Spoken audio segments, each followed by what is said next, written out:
Hello everyone, I am Shikaina Ilustado from BSED 2, major in Filipino, and I will be your demonstrator for today for the subject Technology for Teaching and Learning 1.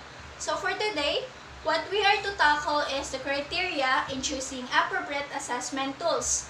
But before that, I will first teach you a greeting. When I say, "Good afternoon, statisticians," your response will be, "I am a statistician. Hello classmates, hello teacher, it's nice to see you again. Are you ready to learn? Come, join me to discern, be in condition to yearn, new knowledge to earn. Did you get it? Now, let's do it. Good afternoon, statisticians. Awesome! I hope that you're all ready and is now in condition to yearn, so we can now start our discussion. If you understand what I've said or discussed, instead of me asking, "Do you understand?"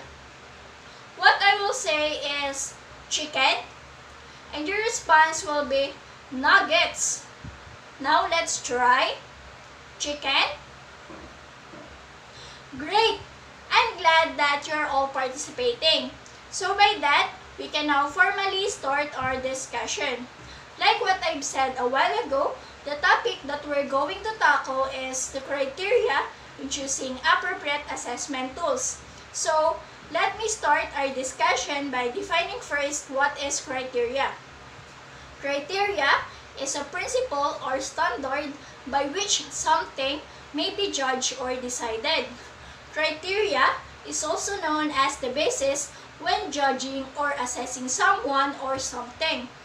I know that you're all familiar of what criteria is all about or how it looks like, because when you're having a group activity, for example, there's always a criteria that serves as your basis in doing such activity. Chicken? Let's move on. Let's proceed to the assessment methods. Assessment methods are the strategies, techniques, tools, and instruments for collecting information to determine the extent to which students demonstrate desired learning outcomes. Assessment method is anything that we use to assess. Like what I've said, it could be a strategy, a technique, a tool, or an instrument that could help us attain our goal. And always remember that an important step in the assessment process is choosing an appropriate method for collecting data. So, teachers need to select tools to assess student achievement in the target outcomes. And the selection of tools involves a process to obtain detailed information and the need to keep the process feasible. Feasible means it must be attainable and manageable as well. So, it only means that when we are to select tools, we must always keep in mind that that particular tool must help us attain our goal. So, that tool must be useful. Useful means it must provide us informations that we need. That the most important aspect of choosing a method is ensuring that the method will provide the evidence needed to determine the extent to which the goals or outcomes was achieved. Decisions about which assessment methods to utilize should be based primarily on the data that is needed for the specific goals and outcomes being assessed, not on past data collection efforts or convenience. Teachers must not base their judgments about students' performance on their past data collection efforts or even inconvenience. So why? Because we cannot deny the fact that students nowadays who experience the benefits of technology are much brighter. It is because with the use of technology, we can be able to make things better and easier. Chicken? The next is, the first step in attaining competency in selecting appropriate tests involves understanding the purpose or purposes for which an assessment is given. So, obviously, we must first know the reason or the purpose why we are doing an assessment for us to come up with a good assessment process. So, we must align our assessment tool to our goals for it to be possibly or for it to possibly happen. Next is, according to Merrin's 2001, as cited in McDavid and Gibson, no date, in its broadest sense, the purpose of any assessment is to gather data to facilitate decision making. So, do you agree with Merrin's? It's good to hear that. I also agree that the main purpose of any assessment is to gather data to facilitate decision making. For example, a teacher wants to know or he wants to make a decision whether he or she will pass his or her student. So, what she will do is to give a removal exam, and if that particular student passed that removal exam, a consideration grade will be given.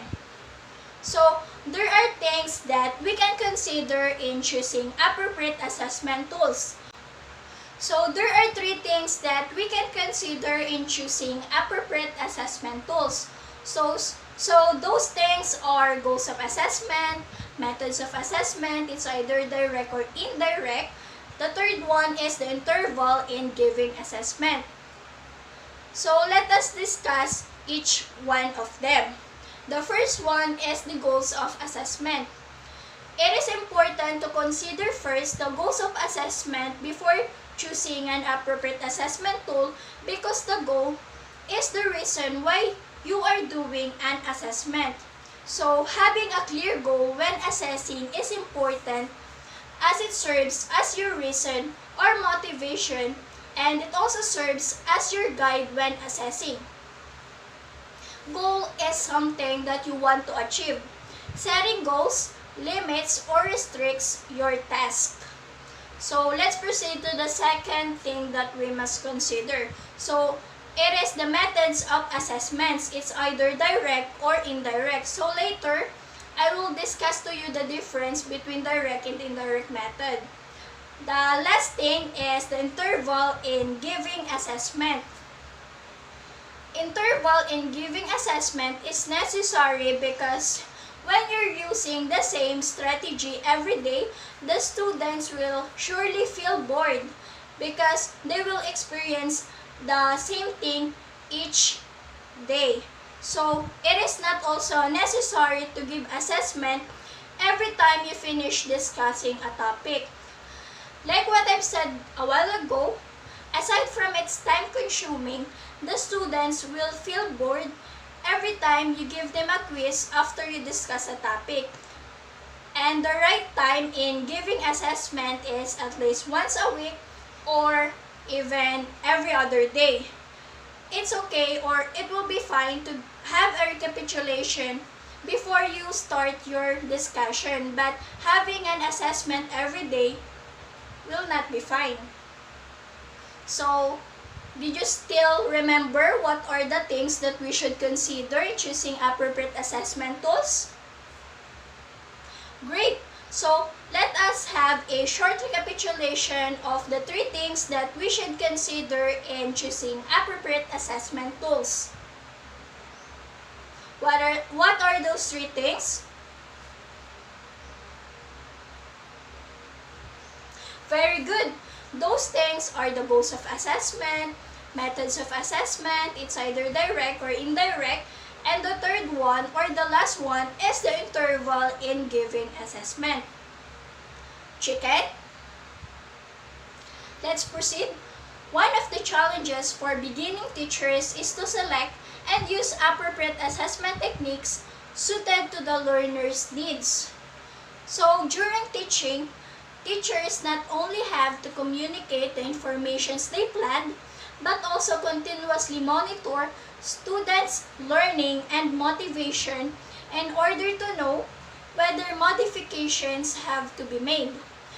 Monitoring students' performance is necessary because by that, you will know the strengths and weaknesses of your students, so you can make an adjustment or you can improve your way of teaching. In teaching, there is an informal assessment strategies teachers most often use during instruction, and those are observation and questioning.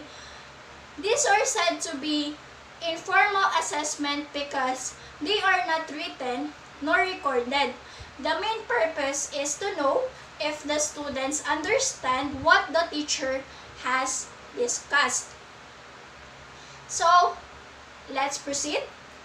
In teaching, teachers may either be utilizing direct or indirect method. So let's differentiate the two. Let us first discuss the direct method.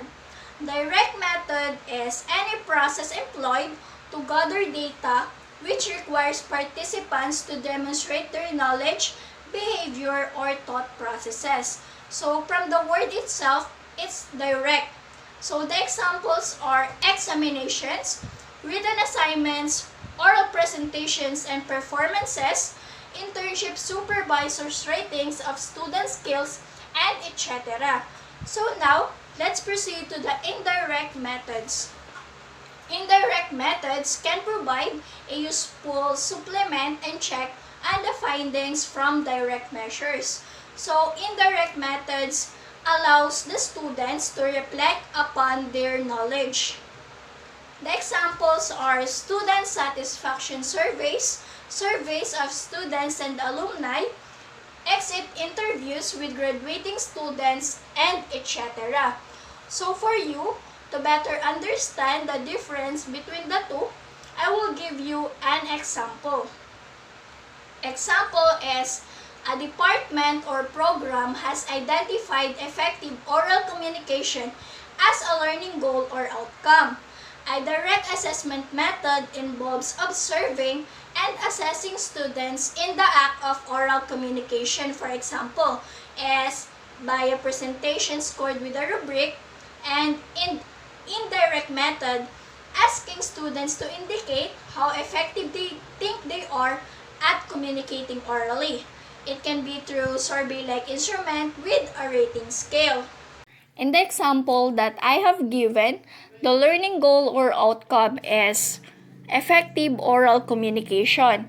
In the direct assessment method, the teachers just observe and assess students in the act of oral communication, which is they use a rubric to score or rate the students.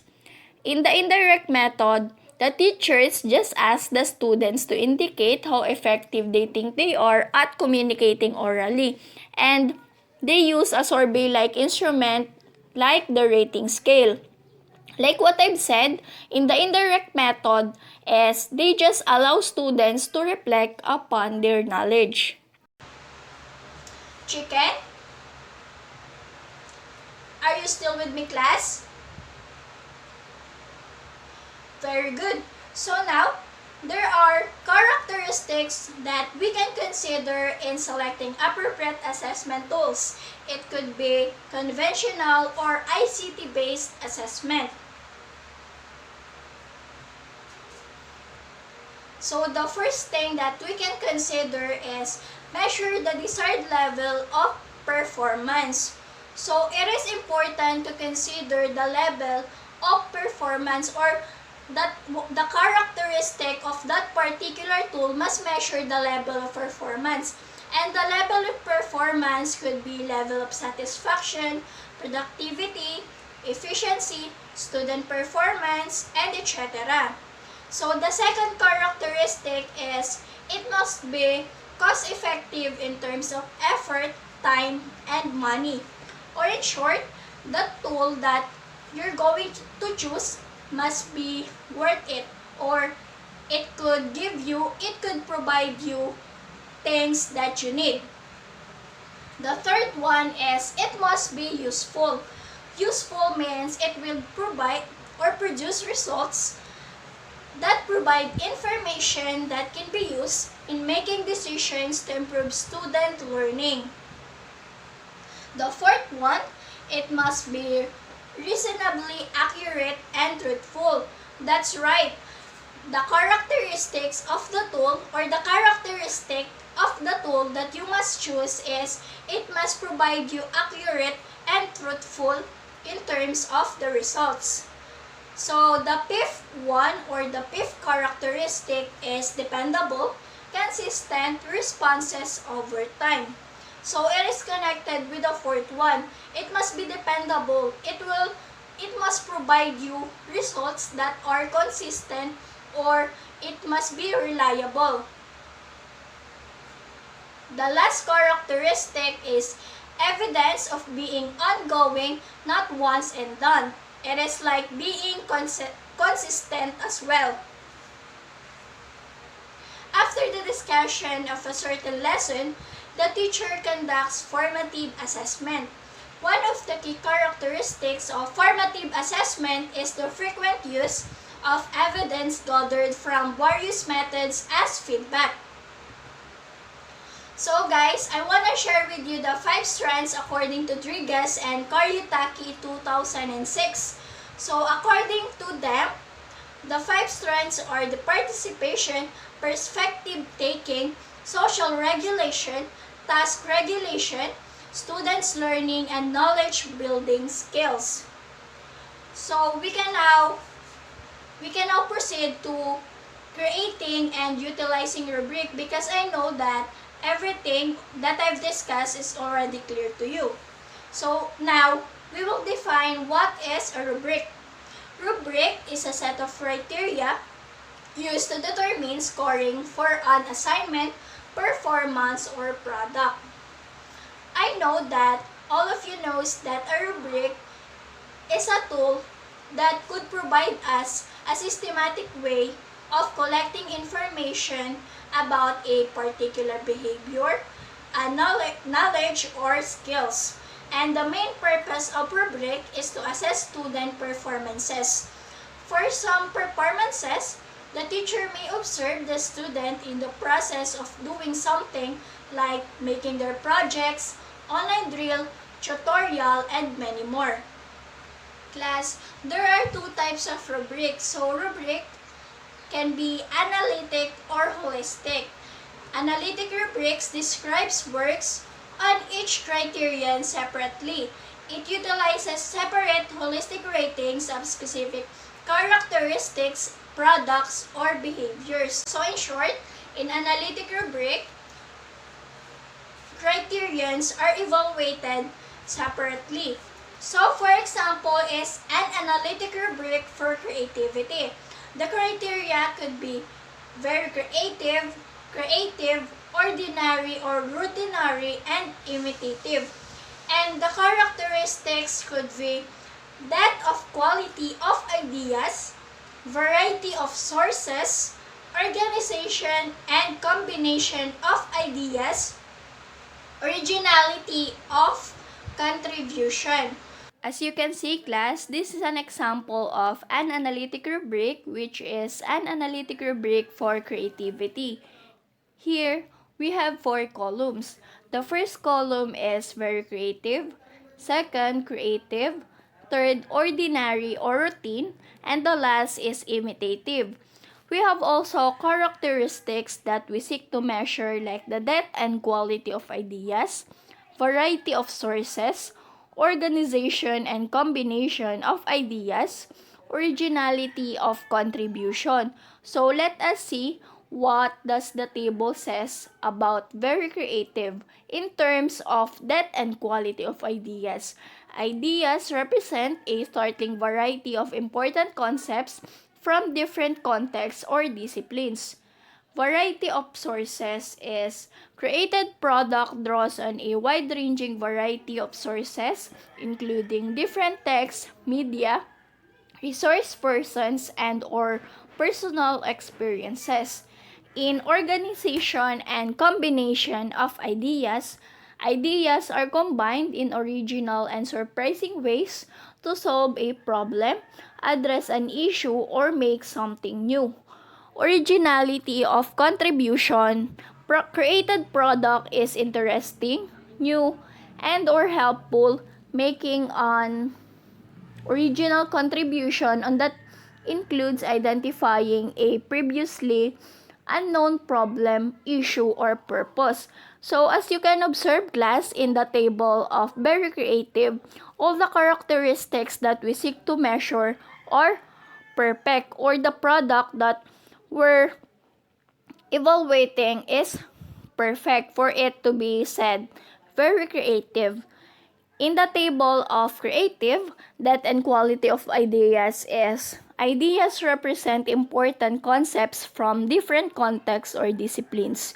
In variety of sources, created product draws on a variety of sources, including different test media, resource persons, and or personal experiences.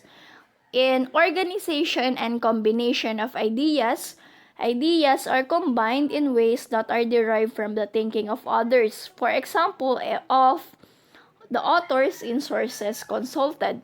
Originality of contribution in the column of creative is created product is interesting, new, and or helpful, making an original contribution for its intended purpose. Example given is solving a problem or addressing an issue. So, in the creative criteria, the characteristic of the product is that it seems to be perfect as well, but there are some parts that are missing. Let's proceed to the ordinary or routine. Depth and quality of ideas is ideas represent important concepts from the same or similar context or disciplines.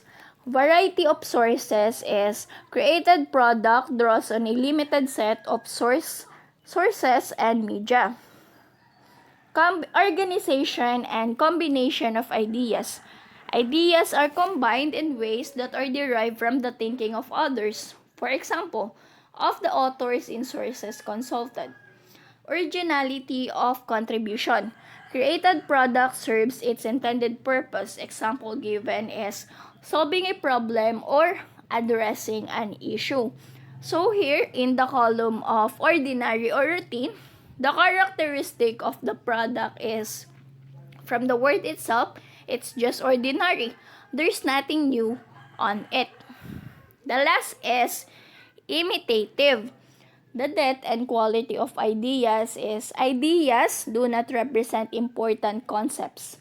Variety of sources are created products draws on only one source, and or sources are not trustworthy or appropriate. Organization and combination of ideas. Ideas are copied or restated from the sources consulted. While the last is originality of contribution. Created product does not serve its intended purpose. Example given, solving a problem or addressing an issue. So the last criteria is imitative. As you can observe, the characteristic of the product is it's just being copied or imitate from a source. So all in all, like what I've said a while ago, in the analytic rubric, the criteria or all the criteria are evaluated separately. So in this table, you can see that the criteria like the very creative, ordinary or routine, and imitative are being evaluated separately. So now, we will discuss the holistic rubrics. So now let us find out what is the difference between the two. Holistic rubrics describes the work by applying all the criteria at the same time and enabling an overall judgment about the quality of the work. It utilizes holistic rating for a product or behavior. Unlike in analytic rubric, in holistic rubric, the criteria or all the criteria is evaluated simultaneously. For us to better understand the difference between analytic rubric and holistic rubric, I have here an example of a holistic rubric which is also about creativity. As you can observe, there are also criteria that we seek to measure like the very creative. creative, ordinary or routine, and imitative. As you can see, the characteristics is described simultaneously, or it means that the ideas or the characteristics are compressed, unlike in analytic rubric, which is being evaluated separately. So the another tool that we can use in the assessment process is the checklist. Checklist usually offers a yes or no format in relation to student demonstration of specific criteria. In checklist, there's only two options. It's either yes or no. It can be compared to a light switch. For example, it's either on or off. The teacher will only choose if that particular student demonstrate the behavior that he or she is observing. Let's proceed to the last tool that we can use in the assessment method. It is a rating scale. Rating scale allows the teachers to indicate the degree or frequency of the behaviors, skills, and strategies displayed by the learner. I know that you are all class familiar with the rating scale. It is used when rating someone or something, and it can also be seen in a research questionnaire. In rating scale, the teacher will just check if the student demonstrate the behavior, and it has a frequency like 5, 4, 3, 2, or 1. And guys, to sum it up, it is important to note that teachers should use a variety of assessment methods in the classroom. Assessing students is how the teachers are able to evaluate students over material they are learning in the classroom, and therefore has to be done fairly to accommodate each and every student's interests and needs. This is why it is important for teachers to use a variety of different assessment methods in the classroom. So guys, have you learned something? Well, thank you for that. Once again, I am Shikaina Ilustado from BSN2 Major in Filipino.